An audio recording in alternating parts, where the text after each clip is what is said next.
Serving southern New Mexico, this is the award-winning KRWG-TV News 22, where news matters. And here in Las Cruces, the city is getting used to an ordinance intended to curtail the use of shopping carts.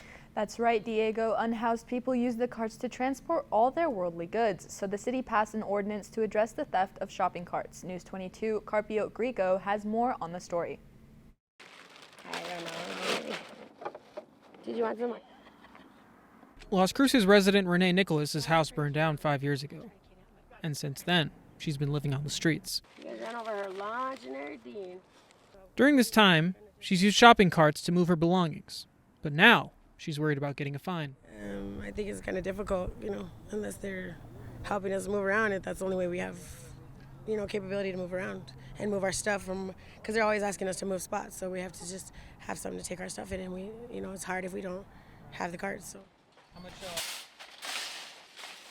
That's right, shopping carts. We've all used them while shopping and loading up the car, but many have gone missing in recent years. A big financial loss for stores. Renee says the carts are a necessity for survival, preferring the ones that are more worn down. We would never really just take ones that are being used or we try to get the ones that are a little beat up and beat down so that way we're not really coming into content or fear, working with the business or whatever, so we wouldn't interfere with their business.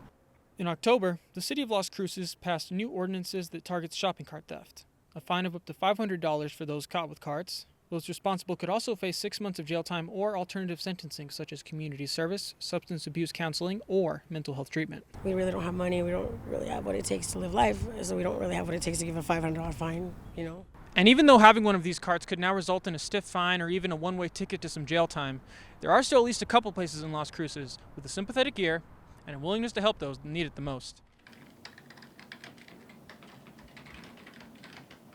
City Councilor Becky Corrin voted against the ordinances, one of 3 who did. She did it because she believes there are better ways to help the homeless, but also because the issue hits home. I became homeless while I was in college, and it was really only the care of others that kept me from an extended period of living on the streets. She voted the way she did because she believes the long-term welfare of those caught in the web of these ordinances is what matters most. Folks get stuck with all of their things in a shopping cart, and then they get a ticket or have to go to court because of that.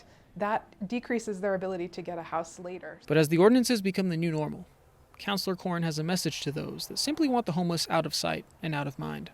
I urge them to stretch their empathy muscle and think about the possibility that person on the street could be, if not you, your brother or sister in any situation. And for Renee and friends, it's just another obstacle for their everyday life. Griego, News 22. Serving southern New Mexico, this is the award-winning KRWG-TV News 22, where news matters.